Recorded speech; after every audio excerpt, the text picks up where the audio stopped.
The MacBook Air is dead. Long live the MacBook Air.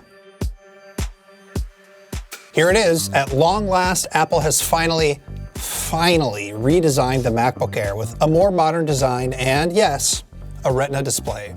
It starts at $1199 and it looks like a MacBook Air should look. It has this tapered design, it's super thin, it's pretty light, it's a MacBook Air.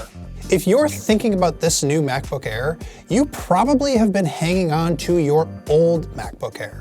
It was the king of laptops for a long time. It changed the entire laptop world when it came out. But a lot has changed with laptops, and especially Apple laptops, since that first Air.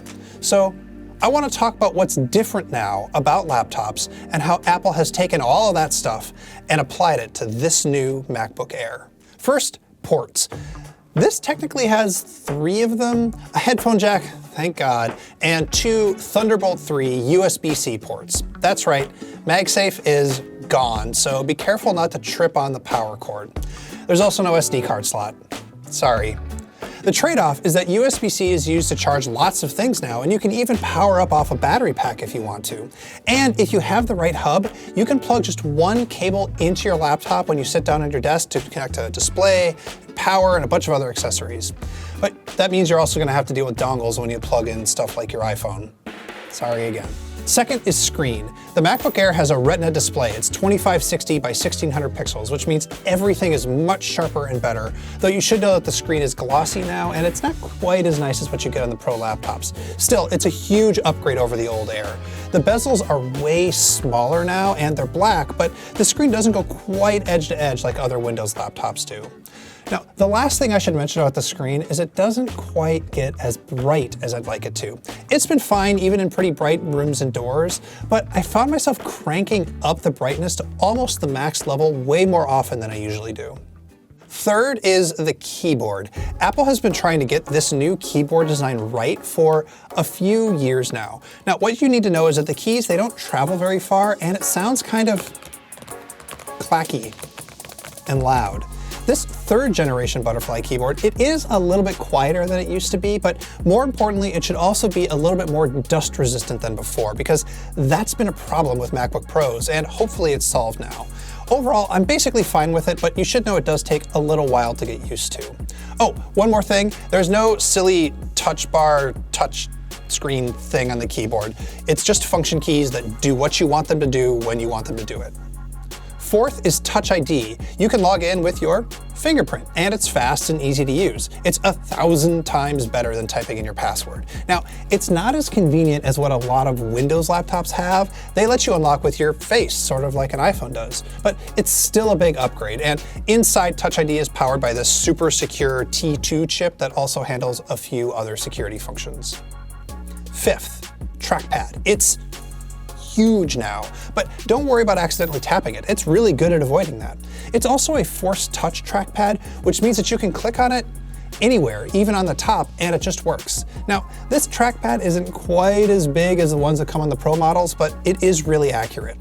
Sixth, speakers. They're better and louder, they're blouder, I don't know. They have better stereo separation, and they're also powered by that T2 chip, but whatever. The important thing is they're much nicer than what you had on the old Air. Seventh is just overall build quality. This thing feels a lot tighter and nicer than the old MacBook Air. It weighs 2.75 pounds, which honestly isn't that much lighter, but it's smaller overall than the old Air. It's just a really good, solid laptop. Eighth is the computer stuff. Processor and RAM and storage and all of that. Now, this one gets a little bit complicated, but bear with me because I need to tell you a story about Intel.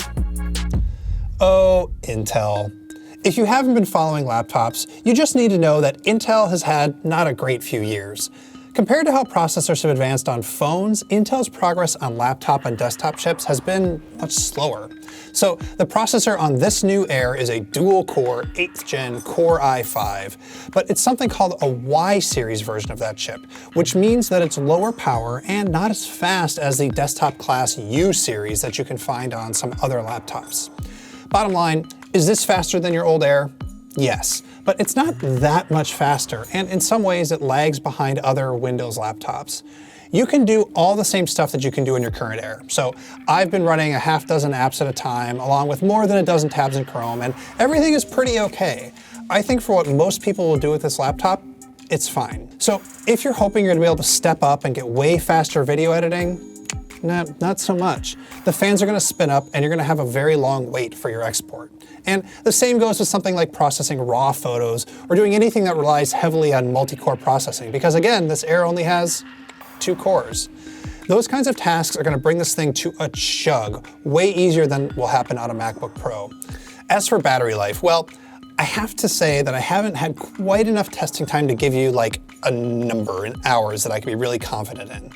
By the time we shot this video, I've used it for a couple of days, and I got about 7 hours on each of those days with a mix of web browsing and email and some photo editing and listening to Spotify, and actually a little bit of fairly intense testing.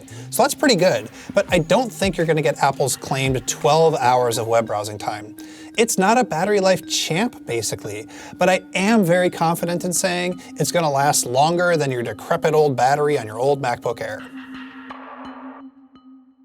When I first started testing this laptop, I spent a lot of time thinking about what I should compare it to. Is it like a 12-inch MacBook just blown up to a slightly bigger size? Is it more like a 13-inch MacBook Pro but just with cheaper parts? I mean, you can barely tell the two of them apart when you set them side by side, so which is it?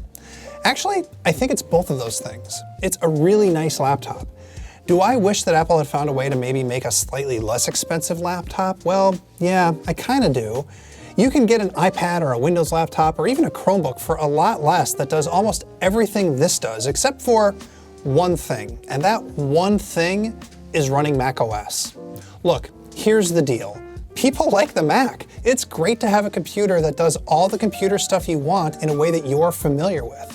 And Apple has taken way too long to update its mass market consumer laptop. Now the wait is over. But if you were hoping that lightning would strike twice and this new MacBook Air would be as revolutionary as the old MacBook Air, well, it's not.